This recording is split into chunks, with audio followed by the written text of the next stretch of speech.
உங்ககிட்ட இருக்க கொஞ்சம் பணத்தை பல மடங்கா பெருக்கணும் அப்படின்னு நினைச்சீங்கன்னா, நான் சொல்ற மாதிரி நீங்க பணத்தை வச்சு செலவு பண்ணி பாருங்க. கண்டிப்பா உங்களோட பணம் பல மடங்கா பெருகும்.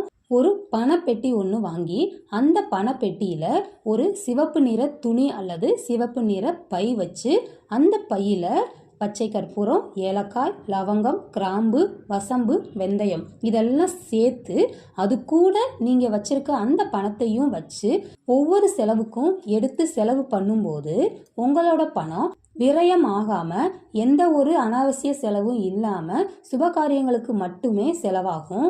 நீங்க வைக்க போற இந்த பணத்தை எந்த பணப்பெட்டியில வைக்கணும் அப்படின்னா, மாமரம், பலாமரம், தேக்கு மரம் இந்த 3 மரங்களுக்கும் பணத்தை தேக்கி வைக்கிற தன்மை அதிகமா இருக்கும். அதனால உங்களோட பணம் உங்களை விட்டு போகாம தேங்கி இருக்கிற சூழ்நிலை வரும். தேங்கி இருக்கும்போது உங்களோட பணம் பல மடங்கா பெருகும்.